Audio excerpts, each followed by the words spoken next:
Cerca Teleeuropa sul tuo Play Store o Apple Store e scarica la nostra app. Teleeuropa Network ti segue ovunque. Disponibile per tutti gli utenti Android e Apple. Ti aspettiamo.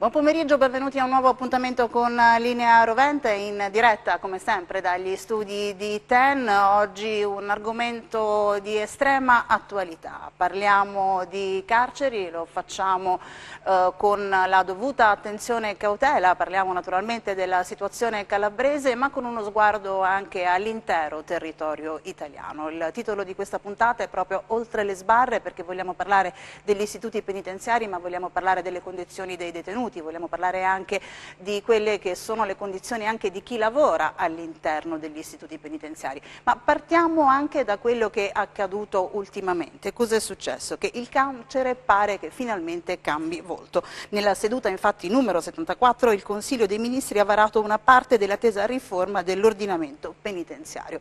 Ma c'è stata anche un'altra persona che ha contribuito in un certo qual modo anche a cambiare quantomeno le sorti e le condizioni di un istituto penitenziario in particolare. Stiamo parlando di Poggio Reale ed è davvero con piacere che io do il benvenuto in collegamento telefonico a Pietro Ioia.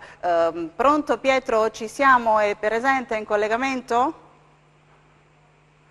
Allora, la regia sta approntando il collegamento telefonico, intanto do ai nostri telespettatori le indicazioni su chi è Pietro Ioia. Pietro Ioia è un ex detenuto di lungo corso, ha praticamente nel corso di 22 anni della sua reclusione toccato più istituti penitenziari d'Italia, vivendo diverse storie nell'ambito appunto della sua detenzione, e con grande coraggio, con grande forza ha avuto poi appunto la spinta per denunciare quelli che erano gli abusi e i soprusi che ha vissuto all'interno del carcere di Poggio Reale con il libro che si chiama proprio Cella Zero. All'interno di questa cella succedeva di tutto e lui ha denunciato, facendo in modo che poi la magistratura approfondisse quello che erano gli accadimenti e con una serie anche di processo ovviamente venisse fuori quello che accadeva e quindi si desse una svolta a quello che era la situazione reale. Nel frattempo ci hanno raggiunto in studio i nostri ospiti con i quali poi approfondiremo il tema delle carceri calabresi. Andremo fra poco anche a ringraziarli e a salutarli. Nel lancio anche sulla pagina Facebook vi avevo anticipato che sarebbero stati con noi Emilio Quintieri dei Radicali e Valentina Moretti, anche lei esponente dei Radicali. Loro sono qui perché da tempo sono diciamo i testimoni all'interno di ogni istituto penitenziario della Calabria. Loro vanno pressoché quotidianamente o comunque a cadenza diciamo periodica a verificare e a testare il polso della situazione. Siamo pronti credo con il collegamento con Pietro. Pronto? Sì, pronto. Benvenuto in diretta qui a Linea Rovente. Pietro Ioia, dicevo, presidente dell'associazione Exodon, quindi ex detenuti organizzati napoletani, autore del libro Cella Zero, ma soprattutto testimonial di una campagna di informazione importante, portavoce anche di tantissime persone che hanno scontato il proprio debito con la giustizia, con la società e che hanno voglia di rimettersi in gioco e quindi finalmente di rientrare a pieno regime, a pieno titolo nel tessuto sociale. Pietro? Sì, sì. Purtroppo si sa che chi esce dal carcere e non trova un lavoro probabilmente resterà in balia o della malavita napoletana oppure ritorna a fare il reato perché stava dentro. Dunque, il lavoro è fondamentale per chi esce dal carcere. Solo questa è l'unica strada per riabilitare un uomo, per dare dignità a una persona. Noi nel frattempo stiamo vedendo scorrere una carrellata di immagini che riguardano proprio il suo impegno con l'associazione, che conta al momento, se non sbaglio, 180 ex detenuti che lei sta aiutando a rientrare nel tessuto sociale. Sì, 180 detenuti che hanno tutti fama di lavoro, fame di lavoro. Noi stiamo aspettando un progetto della Regione Campania, probabilmente andrà in porto tra un paio di mesi e toglieremo un bel po' di ragazzi dalla strada. Speriamo bene che venga. Pietro, perché è così difficile riuscire a reinserirsi nel tessuto sociale? Eppure lei all'interno dei tanti istituti carcerari che purtroppo ha vissuto, all'interno delle quali è stato, è riuscito anche a conseguire delle qualifiche professionali, ma quando poi è uscito non è riuscito a trovare subito lavoro. Ci racconta la sua esperienza? Beh, la mia esperienza è che io in carcere, che ho trascorso 22 anni della mia vita, mi presi un diploma di carpentiere tramite un'amica mi andai a Modena, da Napoli a Modena, perché una ditta assumeva carpentieri. Io andai là, feci la prova, andò tutto bene. Loro mi dissero: vai a Napoli, poi prenditi questi documenti, tra cui il foglio penale. Ma quando andai lì mi chiusero la porta in faccia, perché ero un ex detenuto. Ecco, gli ex detenuti non vengono assunti appena sentono ex detenuto, non lo so, purtroppo l'opinione pubblica deve capire questo. Nonostante che ci sono dei sgravi fiscali per chi assume un ex detenuto, ma non lo vogliono capire questo. Ecco perché dobbiamo avere un aiuto dalle istituzioni. Le istituzioni si devono fare carico del lavoro per chi esce dal carcere, per chi vuole cambiare vita e chi si vuole inserire. Lei che lavoro sta facendo in questo momento, soprattutto con i suoi colleghi di sventura, quindi con questi altri ex detenuti sul tessuto sociale di Napoli? Come sta operando? Ma la maggior parte dei miei ex detenuti vendono tutti abusivi, fazzolettine, accendine, chi fa il parcheggiatore, molti di loro fanno i parcheggiatori. Io lavoro in un garage notturno, lavoro di notte, dalle 7 di sera fino alle 7 di mattina.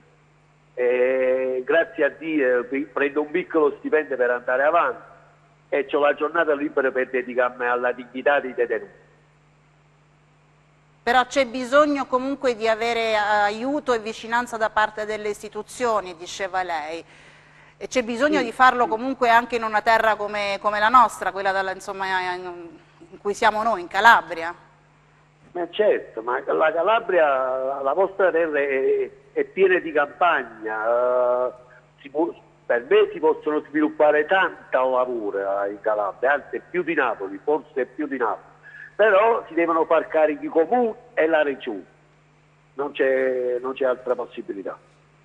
Si potrebbe sviluppare una sorta di associazione analoga alla sua, magari facendo rete e coinvolgendo le istituzioni anche sul nostro territorio?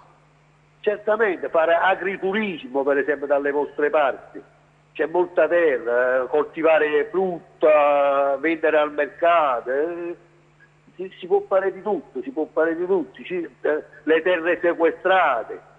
Dall''ndrangheta, bisogna mettere in opera, mettere i ragazzi, farlo fare agli ex detenuti. Ecco, certo. Se si impegna la regione, il comune, si può. Pietro, per tornare alla sua storia, noi nelle immagini che abbiamo mandato in questo momento in cui siamo in collegamento con lei abbiamo visto appunto la copertina del suo libro, quindi La Cella Zero, che poi è diventata anche una rappresentazione teatrale. Abbiamo letto anche che c'è l'idea di farne addirittura un film, ma spieghiamo ovviamente a grandi linee e per quello che ci consentono anche i ristretti tempi televisivi cos'era La Cella Zero e soprattutto perché finalmente grazie a lei non esiste più, ma quante ce n'erano ancora o quante ce ne sono ancora di celle zero in giro negli istituti penitenziari d'Italia? Allora, la cella zero di Poggioreale era una cella a piano terra, si chiamava zero perché non era numerata e per ogni piccola banalità, per ogni piccolo errore, magari seppure se era antipatico a qualche poliziotto penitenziario, che grazie a Dio sta sotto inchiesta adesso, si portava giù e si picchiava. Era il terrore di un carcere con una capienza di 1600 detenuti e ne conteneva 3000. Era una cella zero. A Napoli si chiamava così, cella zero, finché io nel 2013 sono andato alla procura di Napoli e l'ho denunciato davanti a un magistrato. E lì è scoppiato tutto il bubbone, che poi dopo altri miei iscritti hanno denunciato anche loro le vessazioni, qualcuno è detenuto membro, ha denunciato pure. A Napoli si chiamava la cella zero, è chiaro che in altri carceri si chiama cella liscia, la buca, la cella sotterranea, c'ha tanti svariati nominativi, ma comunque sempre giù queste celle. Io grazie a Dio l'ho denunciato, ho scritto un libro, stanno facendo lo spettacolo teatrale, siamo andati a Torino con grande successo, poi lo facciamo ad Avolla, a Napoli, poi andiamo a Campobasso con lo spettacolo. Il libro stiamo alla seconda edizione, mi sta vendendo. E il ricavato mio del libro l'ho devoluto ai detenuti poveri, quei detenuti che non possono comprarsi spazzolino, dentifrici, shampoo, bagnoschiuma, la fornitura, la cosiddetta fornitura che adesso non si dà più a Poggioreale per mancanza di fondi. Io in quel piccolo che prendo io dal libro l'ho devoluto a loro. Insomma, una situazione comunque sicuramente non facile, che però grazie alla sua denuncia è di certo migliorata in parte. Sì, adesso Poggioreale non fa più 3.000 detenuti, 2007-2008, ma fa 2.000-2.200, però non stanno aumentando più questa soglia ed è sovraffollato. Però violenze non ce ne sono più, questo è sicuramente quello che mi interessava proprio a me in primis. Violenze non ce ne sono più, ci sta un rispetto tra guardie e i detenuti. Si sta meglio comunque. Io mi prevedo di andarlo a visitare il giorno 30 di questo mese, sempre perché è un carcere che comunque deve stare sotto osservazione. Per me Poggioreale è stato un Alcatraz europeo. Pietro, io la ringrazio per questa sua testimonianza, perché comunque è importante che se ne parli e se ne continui a parlare per fare capire appunto all'opinione pubblica che, ecco, chi ha sbagliato e ha pagato ha comunque diritto a una seconda possibilità. Sì, per chi ha sbagliato è giusto che paga, tutti possiamo sbagliare, ci sarà la consapevolezza che devi pagare, questo è sicuro. Però deve pagare con dignità e umanità, questo è quello che noi vogliamo. Allora l'opinione pubblica deve capire che noi non difendiamo i detenuti perché li vorremmo fare uscire, ma li difendiamo per far stare un po' meglio e per difendere l'articolo 27 della Costituzione, che le pene non devono essere una condanna, ma una rieducazione. Ecco, ne voglio approfittare per salutare Emilio e Valentino, che conosco da anni, sono due bravi attivisti e lo fanno col cuore veramente. Grazie ancora Pietro e buon lavoro. Grazie a lei, grazie, arrivederci. E allora partiamo con Emilio Quintieri. La testimonianza sicuramente di Ioia è una testimonianza forte che naturalmente ci porta al di là di quella che è la nostra regione. Il titolo della nostra trasmissione appunto l'abbiamo voluto dare Oltre le sbarre, perché quando si è reclusi naturalmente si guarda oltre e si pensa a quello che si vorrà fare fuori, ma intanto quando si è dentro qual è la situazione che si vive, Quintieri? Beh, chiaramente Pietro nel suo intervento ha evidenziato un pochino com'è la situazione. Intanto lui ha vissuto un lungo periodo della sua vita all'interno del carcere, insomma all'interno del carcere di Poggioreale, che come è noto è stato uno dei più duri, insomma, istituti della nostra nazione. Oggi per fortuna, anche grazie alle battaglie fatte da Pietro Ioia, dai radicali e dalle camere penali, insomma, e dalle associazioni che si occupano di di queste problematiche la situazione è decisamente migliorata, nel senso che quei trattamenti che venivano praticati una volta all'interno di questo istituto non ci sono più. Io personalmente, anche con Valentina, con Pietro, insomma, più volte abbiamo visitato la casa circondariale di Poggioreale, torneremo a visitarla la prossima settimana, sabato santo, proprio per tenere alta l'attenzione su questo istituto, come anche sugli altri. Chiaramente i detenuti sono soggetti svantaggiati. Una volta che escono, si esce dal carcere ma non dalla condanna. E questo è grave? È grave sì, perché confligge chiaramente con il dettato costituzionale, perché la pena, l'articolo 27,3 della Costituzione dice che la pena deve tendere alla rieducazione del condannato, al reinserimento nella società e non deve consistere in trattamenti contrari al senso d'umanità, altrimenti diventa una pena illegittima, contraria alla Costituzione.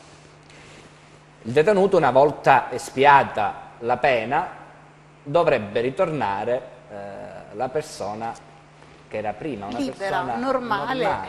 Purtroppo così non è. E Pietro, nella sua testimonianza, ci ha detto molto brevemente quali sono le difficoltà che ha incontrato. Le sue difficoltà sono quelle che oggi incontrano tanti ex detenuti, specialmente da noi al sud. E questo vuol dire il fallimento praticamente del sistema penale e penitenziario. Perché se un detenuto, una volta che esce dal carcere, non trova il modo di potersi reinserire nella società, è costretto a delinquere. È l'unica alternativa che gli rimane. Non ci sono alternative, quindi è inutile che ci prendiamo in giro.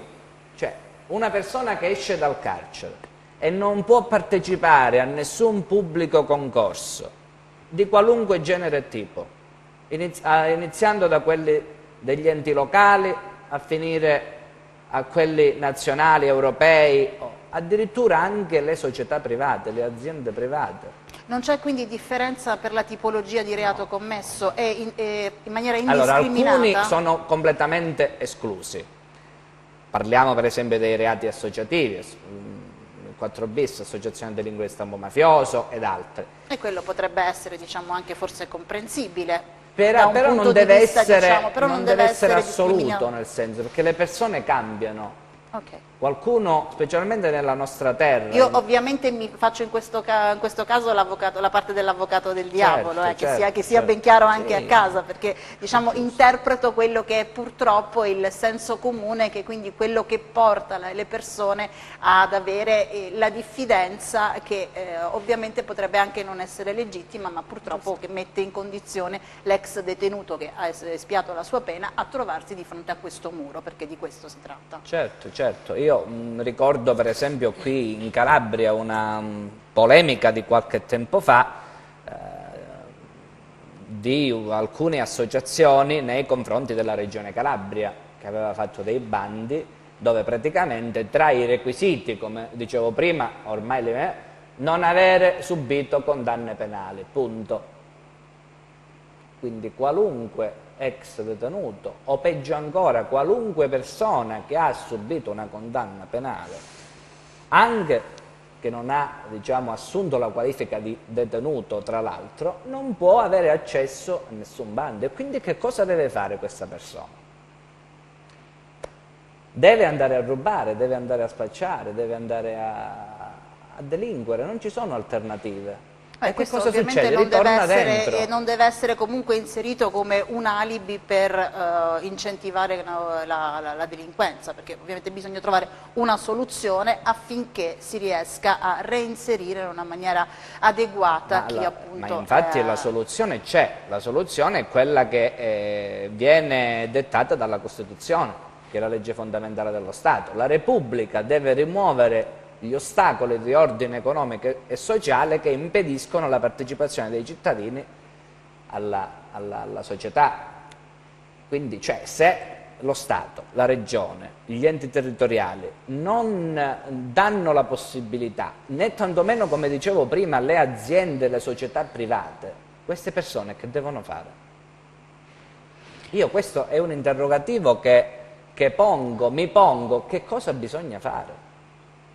Tant'è vero che le statistiche, i dati statistici che abbiamo ci dicono che chi usufruisce di una misura alternativa alla detenzione abbatte il tasso di recidiva. Tutti gli altri che scontano la pena in carcere e quindi che non vengono ammessi al lavoro all'esterno, a benefici premiali, eccetera, eccetera, che da noi sono molto pochi, al sud, ritorna in carcere. Creando per giunta quel discorso, quel fenomeno del sovraffollamento che adesso andremo insieme ad analizzare. Certo, Partiamo proprio dai dati calabresi. Allora, sono 12, se non sbaglio, gli istituti presenti sul territorio. 10 case circondariali e 2 case di reclusione. Che per il territorio della Calabria sembrerebbero tanti, eppure pare che non bastino. Ma diciamo o sbaglio, l'analisi me la corregga, perché ovviamente io non sono un tecnico, però insomma da privato cittadino io sento parlare di 12 istituti sul territorio, sono tanti, come mai si parla di sovraffollamento allora? Allora, in realtà insomma in Calabria ad oggi, come dicevamo, abbiamo 12 istituti con una capienza regolamentare di 2700 posti.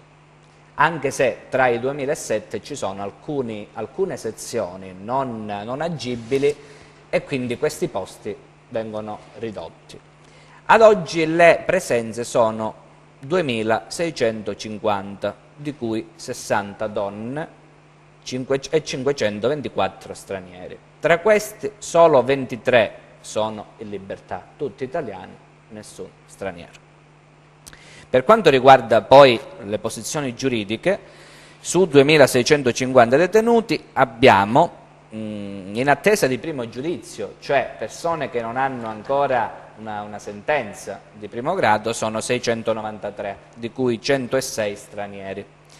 Poi abbiamo 243 appellanti, cioè quelli che hanno avuto già un giudizio di primo grado e sono in attesa del giudizio di appello. Sono 243, di cui 70 stranieri. Poi abbiamo 202 ricorrenti, di cui 65 stranieri, che sono quelli che attendono il giudizio definitivo della Corte di Cassazione. E poi abbiamo 58 misti, di cui 4 stranieri. La posizione mista è praticamente coloro i quali hanno almeno una condanna definitiva ed altri procedimenti penali pendenti. Il totale dei condannati non definitivi, che quindi sono presunti innocenti, sono 503, di cui 139 stranieri. Quindi sul totale di 2650 abbiamo 1452 condannati definitivi, di cui 278 stranieri, che sono coloro i quali dovrebbero stare in carcere ad oggi, perché il carcere dovrebbe essere, così come dice la Costituzione, insomma il Codice di procedura penale, l'estrema ratio, tanto nella fase cautelare, tanto nella fase dell'espiazione della pena. Qualcuno pensa che pena significhi carcere. Non è così. Non è assolutamente così. È un concetto molto antiquato questo, che ha subito delle rivisitazioni, insomma, Ecco, io lo dicevo infatti proprio in apertura di trasmissione, cambia il concetto della pena, cambia con molta probabilità, perché siamo ancora in una fase non più embrionale, però dobbiamo attendere adesso intanto la formazione del nuovo governo, per cui vedere poi quello che succederà, perché il provvedimento ritorna alle Camere, ammesso insomma che finalmente si riescano poi nuovamente a formare e vedere quello che succederà, e quindi bisognerà vedere quello che avverrà nella fase successiva. Affronteremo questo argomento e andremo poi a parlare ancora di rieducazione, quindi dei progetti anche che si possono attivare all'interno degli istituti di pena, subito dopo questa brevissima pausa. Restate con noi. Cerca Teleeuropa sul tuo Play Store o Apple Store e scarica la nostra app. Teleeuropa Network ti segue ovunque. Disponibile per tutti gli utenti Android e Apple. Ti aspettiamo.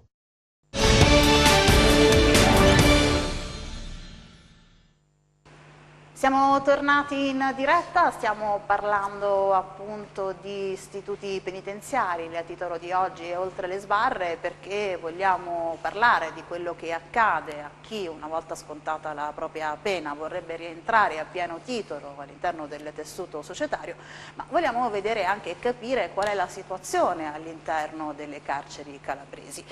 E avevamo accennato appunto al cambiamento di rotta che sta per avvenire all'interno degli istituti penitenziari grazie anche alle manovre del governo, ma con Valentina Moretti entriamo invece insieme a lei a farci raccontare quello che è stata anche la sua esperienza per quanto riguarda proprio l'incontro con i detenuti durante le loro visite all'interno delle carceri.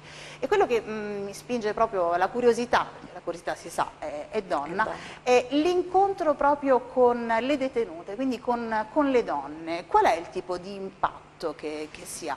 Guarda, ti posso dire che l'impatto è forte, sia che si tratti di uomini che si tratti di donne, anche se l'impatto più forte si ha quando vai a visitare comunque un istituto per minorenni. Quello credo che sia l'impatto ancora più forte, soprattutto visto da una ragazza di 24 anni.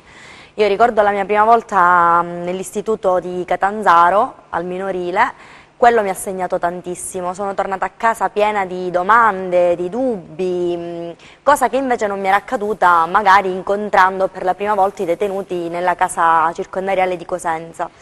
Loro sono molto tranquilli, nel senso che vedendo la nostra presenza, ormai noi siamo quasi familiari per loro, no?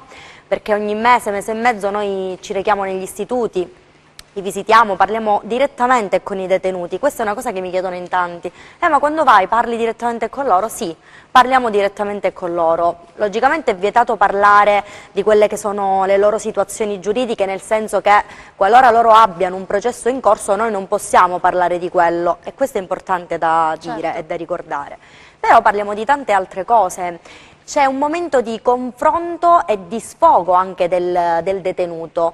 Paradossalmente sembra strano, ma l'impatto invece con le donne, che ho avuto soprattutto nel carcere di Castrovillari, nella casa circondariale, là ricordo che sono presenti 19 donne. Di queste 19 donne, una ha 2 bambine piccole. Che sono lì con lei? Sì, sono lì con lei. Ricordiamo che c'è la possibilità di... Purtroppo c'è questa possibilità di avere i bambini finché non raggiungono un certo anno di età con la mamma, o quando magari non possono essere affidati a nessun altro parente.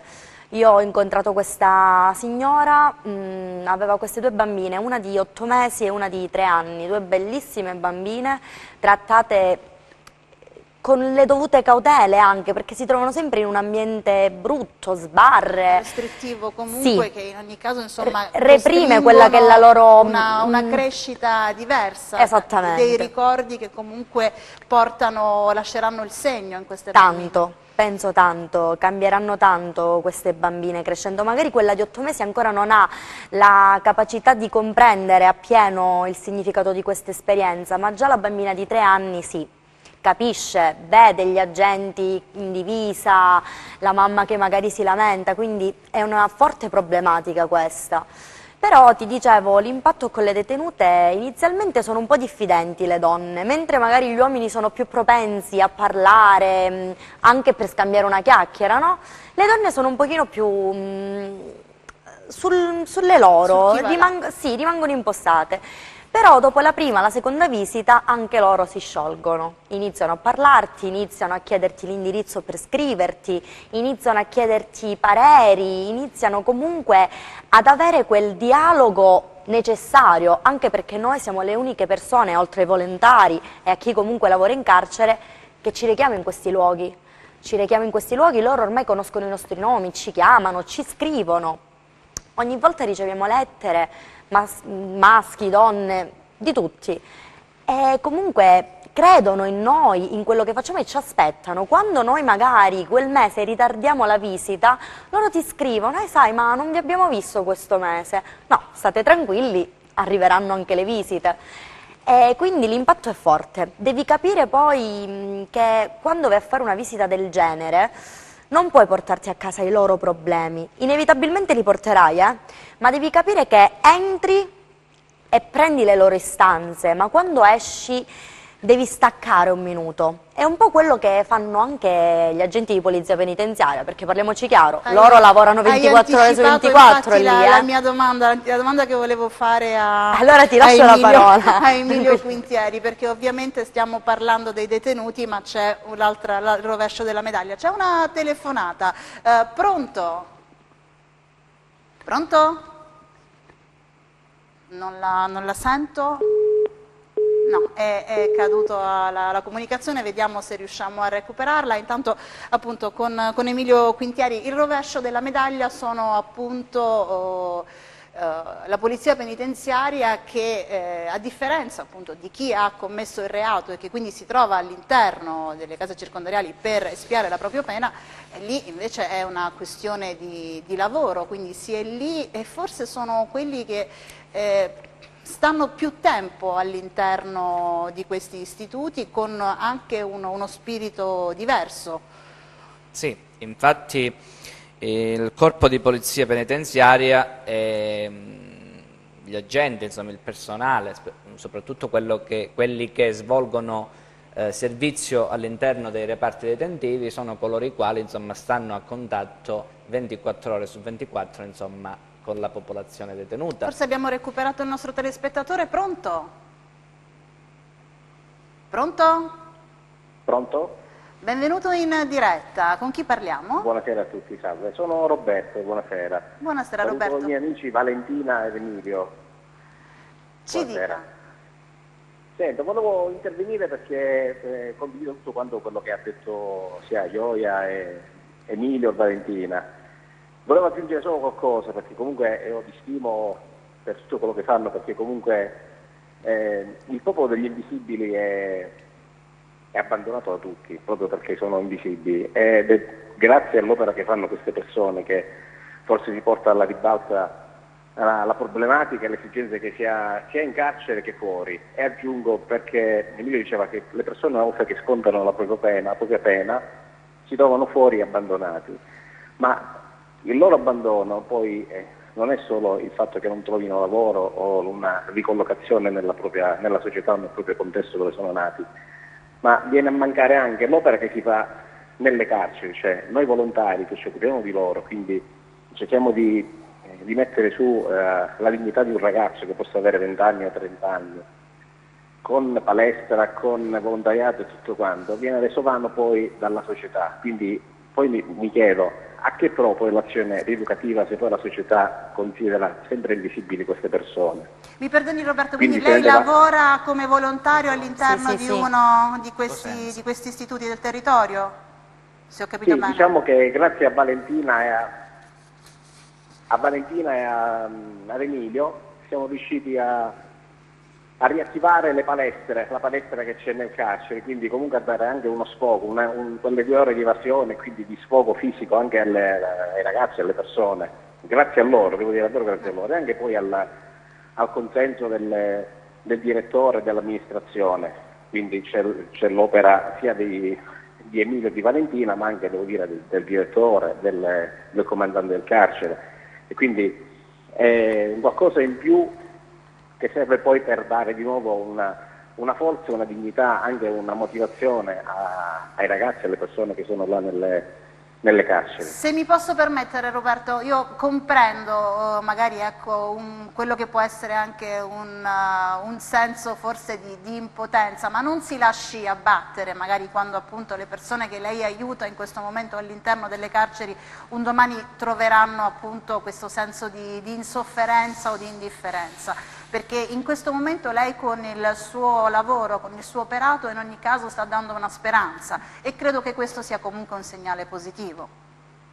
Sì, però ci vorrebbe poi l'ok da parte della società a poter accogliere di nuovo queste persone, perché comunque noi ci adoperiamo, ci sacrifichiamo, facciamo volontariato e penso che soltanto chi ha vissuto in prima persona possa capire determinate cose, quindi magari persone che non hanno avuto esperienze o che non hanno avuto amicizie di persone che abbiano subito una carcerazione non comprendono fino in fondo quello che vuol dire poi aiutare o sostenere una persona. Poi è inutile che si dice vanno in carcere ed escono peggio di come sono entrati. Speriamo che anche oggi nel nostro piccolo con questa trasmissione stiamo contribuendo anche noi a lanciare questo messaggio. Che Valentina ed Emilio continuino questa loro opera perché stanno lavorando davvero egregiamente, è la speranza di tutti. Grazie mille Roberto per averci parlato, per la sua testimonianza. Grazie e buon lavoro anche a lei. Emilio, stavamo parlando nel frattempo, grazie davvero a Roberto e ai colleghi anche che lavorano e operano in tutti gli istituti di pena che sono sul territorio. Grazie, giusto per ricollegarci a Roberto. Roberto è un assistente volontario che svolge la sua attività nella casa circondariale di Cosenza, sia come istruttore sportivo, perché c'era una palestra chiusa da tanti anni che siamo riusciti ad aprire, e poi anche come consulente fiscale di patronato, perché sia nella casa circondariale di Cosenza che in quella di Castrovillari abbiamo aperto uno sportello di assistenza fiscale e di patronato sia per i detenuti sia per il personale e le rispettive famiglie. 2 sportelli che funzionano molto bene e che pensiamo a breve di estendere anche ad altri istituti della provincia e speriamo anche della Calabria. Ritornando alla questione del personale, oggi abbiamo nell'organico del Corpo di Polizia Penitenziaria 1991 unità. Sono sufficienti? Non ci sono tutte. Non è piena, diciamo, l'organico, però di recente sono chiaramente insufficienti, proprio per le numerose funzioni che questo corpo è chiamato a svolgere, perché tanti pensano che i poliziotti penitenziari qualcuno li chiama ancora volgarmente secondini, no? O guardie, o ancora agenti di custodia.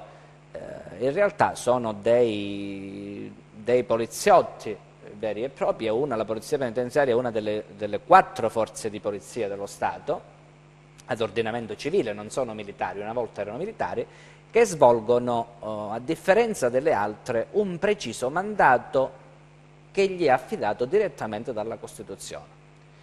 Cioè, contribuiscono non solo nell'attività di vigilanza e di sorveglianza delle persone detenute, ma anche all'attività di osservazione e di trattamento, finalizzata poi a fornire all'autorità giudiziaria competente, cioè al giudice che procede per quanto riguarda le persone in attesa di giudizio, e alla magistratura di sorveglianza per quanto riguarda i condannati, delle informazioni particolareggiate sul comportamento, sull'evoluzione della personalità del soggetto. Quindi per le eventuali valutazioni? Sì, per quanto riguarda i benefici premiali, che sono i permessi premio, le licenze, oppure per quanto riguarda le misure alternative alla detenzione, quindi l'affidamento in prova ai servizi sociali, la detenzione domiciliare, la semilibertà. Quindi un ruolo determinante. Quindi È un ruolo, sì, determinante, a cui è affiancato anche il personale della professionalità giuridico-pedagogica,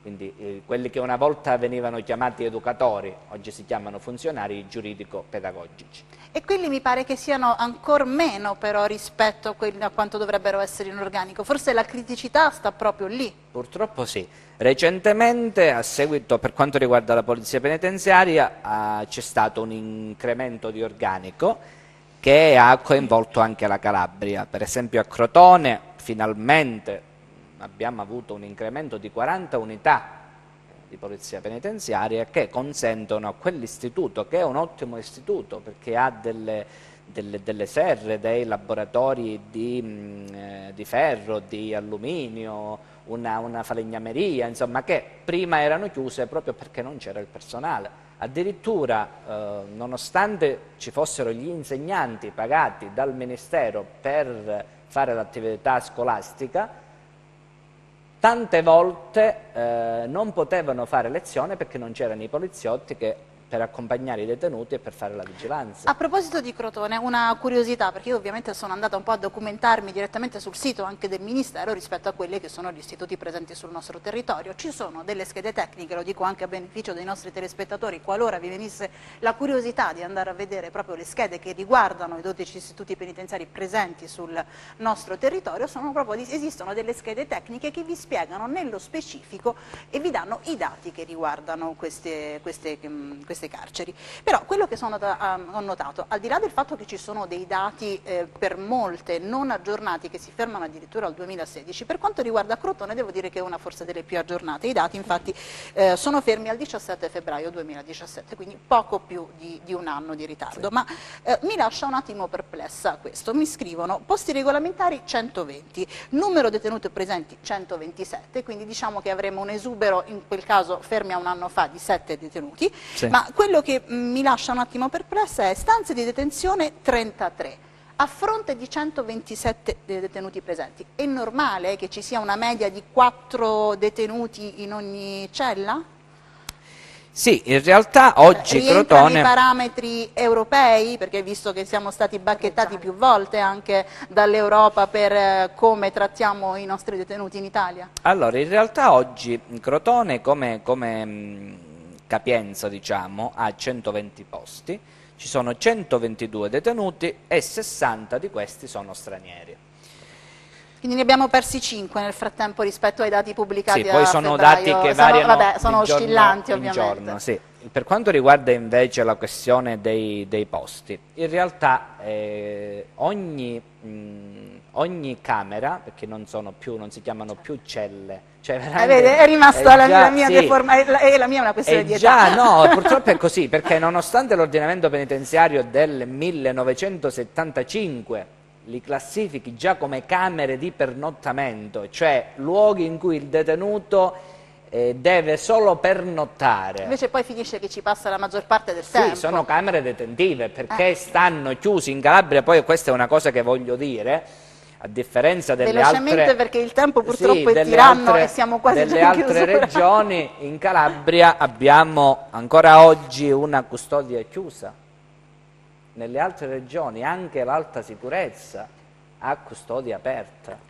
Qui da noi invece no. Qui da noi invece in tutti gli istituti viene mantenuta una custodia chiusa, fatta eccezione per un padiglione della casa circondariale di Paola, dove c'è la sorveglianza dinamica, quindi un regime aperto. In tutti gli altri istituti della Calabria, sia di media che di alta sicurezza, viene mantenuto il regime chiuso. Quindi le persone trascorrono quasi 20 ore su 24 all'interno della camera di pernottamento. Poi ci sono delle brevi uscite dalla camera, ma per recarsi all'interno di altri luoghi chiusi, della saletta dove giocano a carte, a ping pong, in altri istituti dove c'è la televisione, guardano la televisione, però il concetto stabilito dalla legge non viene assolutamente rispettato. E faccio un esempio: in tutto il provveditorato della Calabria abbiamo, come ho detto, 2671 detenuti, solo 165 detenuti usufruiscono di questa custodia aperta, che sono quelli della casa, alcuni reparti della casa circondariale di Catanzaro e della casa di reclusione di Laureana di Borrello, e solo 28 usufruiscono della vigilanza dinamica, che sono quelli della casa circondariale di Paola. E su un totale di 57.823 detenuti abbiamo a custodia aperta in tutta Italia 30.000 detenuti e 9.510 a vigilanza dinamica. Quindi della vigilanza dinamica in Calabria ne abbiamo solo 28 e di 30.000 a custodia aperta ne abbiamo semplicemente 165. Questi sono veramente dati ufficiali del Ministero della numeri. Giustizia, no? Numeri molto ristretti. Anche molto questa esigui. cosa è discriminante, perché i detenuti calabresi devono espiare la pena chiusi 20 ore su 24 in cella, invece in Campania, in Lombardia, in Emilia-Romagna, in Puglia possono stare fuori da queste camere e dedicarsi ad altre attività. In Calabria poi sono 6 anni che non abbiamo il provveditore regionale dell'amministrazione penitenziaria. Nessun governo negli ultimi anni lo ha nominato. Abbiamo un provveditore reggente che gestisce il Molise, il Lazio e l'Abruzzo, che viene qui per qualche volta a settimana. E questo è anche uno dei problemi, perché se non c'è il capo dell'amministrazione penitenziaria, tante cose non possono andare bene. Dà degli indirizzi, però poi... Però è stato istituito il garante, o sbaglio? Siamo riusciti ad istituire il garante regionale dei diritti dei detenuti. Cosa che in altre regioni ancora non c'è. Solo in Abruzzo mi sembra che ancora non... E lo stanno aspettando in Campania, se non In Campania lo hanno male. nominato. Ah, lo hanno nominato da poco. E c'era prima, è deceduta la dottoressa Tocco. In Calabria siamo riusciti, dopo una lunga battaglia, siamo riusciti a farlo istituire, è stata approvata la legge regionale ed è stato dato mandato al Presidente del Consiglio di indire un avviso pubblico per le candidature alla carica di garante. Questo avviso pubblico sarebbe dovuto essere emanato entro 30 giorni dalla pubblicazione sul bollettino ufficiale della Regione, che risale al 29 di gennaio. Oggi ne abbiamo 22 marzo. 22 marzo, Sono passati nonostante le sollecitazioni che abbiamo fatto, io personalmente ho contattato più volte la Presidenza del Consiglio regionale, ad oggi questo avviso pubblico non è stato fatto. Quindi colgo l'occasione da TEN per invitare il consigliere Nicola Irto, Presidente del Consiglio regionale, a indire subito questo avviso pubblico, perché non è possibile più aspettare. Perfetto, io vi ringrazio per essere stati i nostri ospiti quest'oggi, per aver affrontato insieme a noi questo argomento. È volato anche oggi il tempo a nostra disposizione, quindi grazie ad Emilio Quintieri, grazie a Valentina Moretti dei Radicali, grazie soprattutto ai nostri telespettatori per averci concesso il loro prezioso tempo. Se vorrete, Linea Rovente ritorna come sempre la prossima settimana. Buon proseguimento di giornata, naturalmente in compagnia della nostra rete e dei nostri programmi. Alla prossima.